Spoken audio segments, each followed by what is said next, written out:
We've talked to you a lot, Ryan, over the years that it has been that we've been in the world of Chad Daybell and Lori Vallow. Broad question: did this all go the way you expected?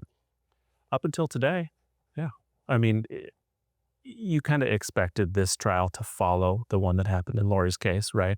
The way that they presented the evidence as far as trying to prove these counts.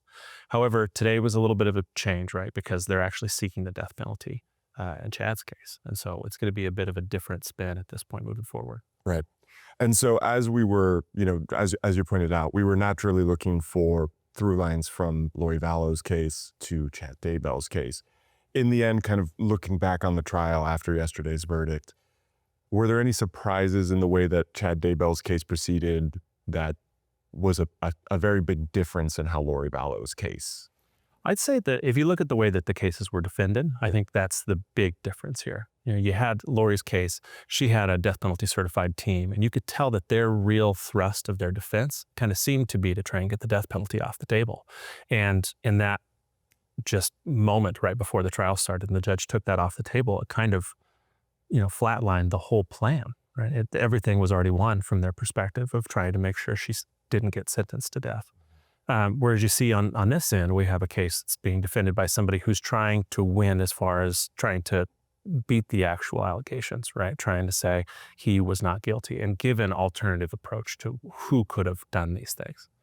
And so I think that's the big change I've seen in the kind of, not necessarily surprise, but the big difference I've seen in the two ways that the trials played out. And as you can see in this most recent one, Pryor doesn't really have that mitigation side, even though that's where we're at in the proceedings today. Can you walk me through a little bit about what made today unique and unexpected? Yeah. So yesterday the verdict came down, right? Guilty on all counts. And so today we start the sentencing phase. The judge asked them a series of questions about these aggravating factors. Those aggravating factors have already been listed for the jury this morning. And they were as simple as, did he commit more than one murder at a time, right?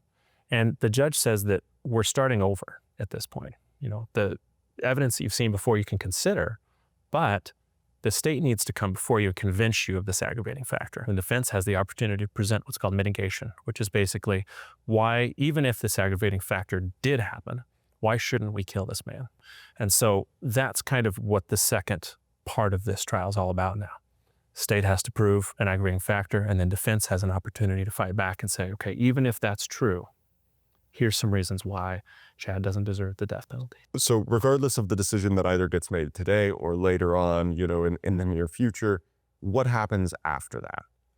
Yeah, so the appeals process specifically, especially in a capital case like this, the rules kind of, you have to exhaust all the possibilities. Mm-hmm. And so John Pryor was hired as a private attorney. And so going forward, Daybell could hire another private attorney as a appellate attorney.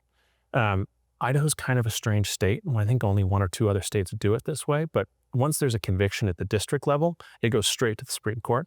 And then the Supreme Court decides if they want to keep the case or hand it off to the Court of Appeals.